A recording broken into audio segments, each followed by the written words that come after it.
తురకపాలెం బాధితులకు ప్రభుత్వం నుండి ఎక్స్గ్రేషన్ చెక్కులు వచ్చినందున ఓర్వలేని టీడీపీ శాసనసభ్యులు బోర్ల రామాంజనేయులు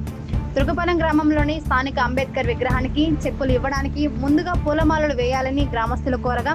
శాసనసభ్యులు బోర్ల రామాంజనేయులు ఆయనకి దండలు ఏంటని హేళనగా మాట్లాడగా వేయాలని పట్టుబట్టిన గ్రామస్తుల కోరిక మేరకు కేంద్ర మంత్రి ఎంపీ పెమ్మసాని పూలమాల వేద్దామని వేయటం జరిగింది. తురకపాలెం గ్రామంలో 28 మంది కలుషితమైన నీరు తాగడం వల్ల మరణిస్తే చనిపోయిన వారిని స్థానిక శాసనసభ్యులు బోర్ల రామాంజనేయులు ఎయిడ్స్ వల్ల చనిపోయారని,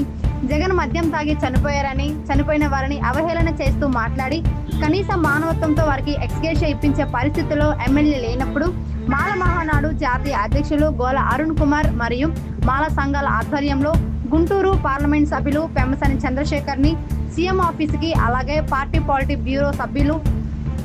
టీడీ జనార్దన్ దృష్టికి తీసుకెళ్లి ఈ రోజు తురకపాలెం బాధితులకు 5 లక్షల రూపాయలు ఎక్స్గ్రేషన్ రావడానికి కారణమైతే అది జీర్ణించుకోలేని ఎమ్మెల్యే బోర్ల రామాంజనేయులు ఈ రోజు చెక్కులు ఇచ్చిన అనంతరం మాల సంఘాలను నాయకులను ఉద్దేశించి దళారులు వస్తారు, ఎవరికి డబ్బులు ఇవ్వొద్దని అండగా ఉన్న నాయకులను అవమానించే విధంగా మాట్లాడిన ఎమ్మెల్యేపై అలాంటి వ్యాఖ్యలు చేయొద్దని తిరగబడిన మాల మహానాడు జాతీయ అధ్యక్షులు గోల అరుణ్ కుమార్ పోలీసుల చేత అధికార అహంకారంతో మాల మహానాడు నాయకులను నెట్టివేస్తే ప్రయత్నం చేస్తున్న పత్తిపాడు శాసనసభ్యులు బోర్ల రామాంజనేయులు.